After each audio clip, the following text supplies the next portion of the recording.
On Friday, Justice John Paul Stevens announced his decision to retire after 34 years from the Supreme Court. Now, President Obama has the opportunity to appoint his second justice. Who's he likely to pick?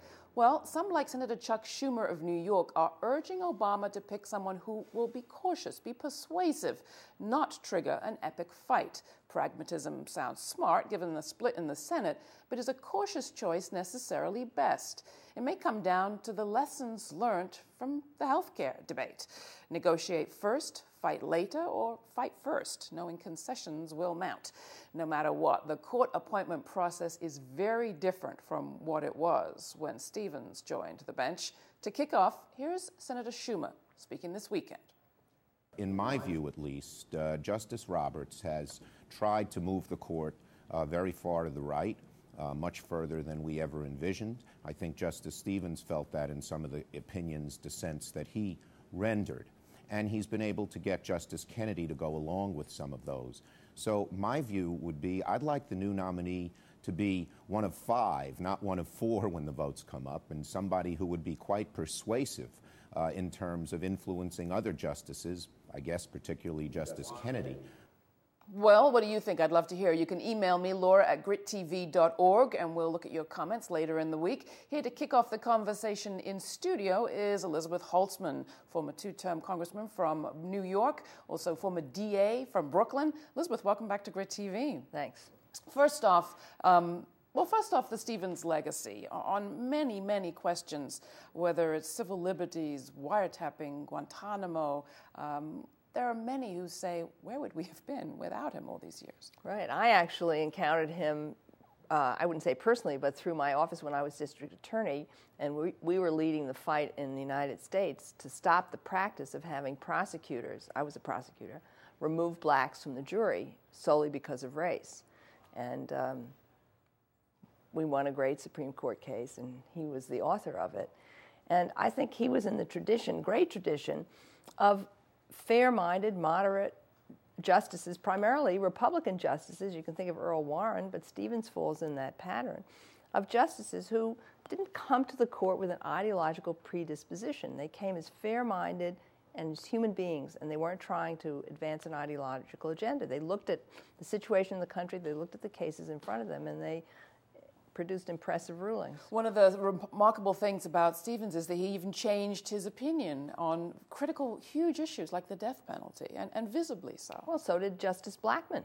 And I think that was really a hallmark. People came, they had some ideas, but they weren't exposed. You know, some people lead very sheltered lives as lawyers, even as judges, and they weren't exposed to the vast issues that really affect the American people. And I think it's important to be able to grow, as opposed to being a complete ideologue. And I think that's the sad quality that we've seen in too many of the recent appointments. I mean, Justice Alito, Justice Roberts, Clarence Thomas, who basically follows whatever Scalia says. You don't have a sense of independence. Well, what happened? I mean, you have Justice Stevens saying in an interview a few years back, every court appointment since, I think, 1971 has been more conservative than the person than he preceded, or she. Why? What happened? Has the right just gotten better at fighting than everybody else? Well, I think what happened is that the right understood that it was the U.S. Supreme Court that ended the disgraceful history of segregation in America. And they've been fighting that ever since. And they realized that they had to replace the judges because it was the Supreme Court, the Warren Court, a Republican court, or at least the Chief Justice was a Republican, that changed that whole despicable past. And they knew that unless they did something about the courts, this was going to change in other ways. The Constitution would be read in a more humane and a broader way. So what do you make of the names that have been brought up so far to replace Justice Stevens? Well, I agree with Chuck Schumer. I think he made a very important point. How are we going to persuade Justice Kennedy? And I think ever since Sandra Day O'Connor left the court, Kennedy has found his home with the extreme right.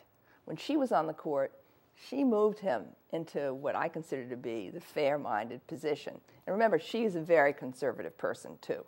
And so, in a way, the most persuasive person I can think of to come back to be nominated, if you're talking about getting Kennedy, is to nominate Sandra Day O'Connor. Much as I disagree with some of her rulings, I think the quality she brings of sincerity and thoughtfulness, and also bringing him along, I think that would be a home run, and you get that through the Senate. So wait, appoint who?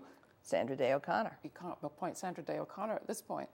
Why not? Well, the point being that there is a gap to fill here. Correct.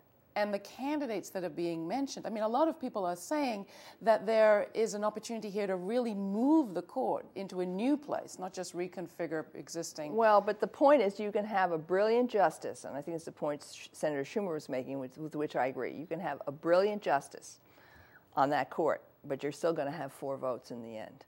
Because if that person is unable to persuade Justice Kennedy to leave the extreme right-wing justices and look at what the Constitution really says and look at the cases in front of him, then it's going to be 5-4 and 5-4 and 5-4. So you'll have a very brilliant justice, but we need a justice who can persuade Kennedy. I believe if we want to have the court not go down this extreme right-wing path, but go down a proper path. I mean, the case on campaign finance is an outrage.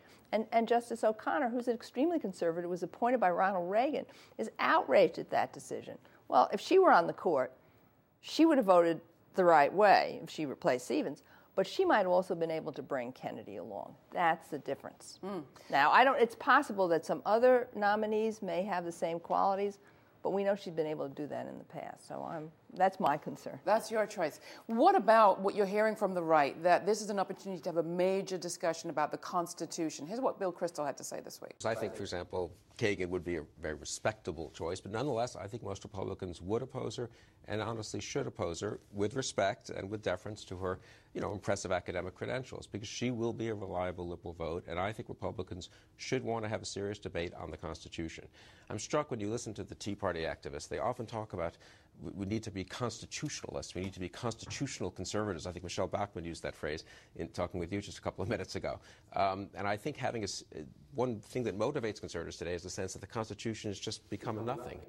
Is that what we're about to go into, a big constitutional fight? Well, I think the point is, what does the Constitution say and who views it? I mean, his view of the Constitution and my view of the Constitution are completely different. I mean, we just had a Supreme Court by a 5-4 vote say that corporations, for the first time in the history of America, can contribute in political elections.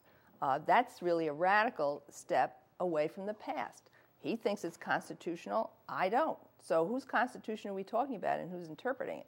I mean, sure, it's always wonderful to have the Constitution discussed. It's a very important document. It has helped to preserve our liberties. In some cases, it became an excuse for abuses of power, but on the whole, it's preserved us as a democracy for a very long time. And sure, debate is good, but the issue is not going to be a fair-minded debate. It's going to be right versus left. But it goes back to the right is pushing a very big agenda, very Correct. Big idea.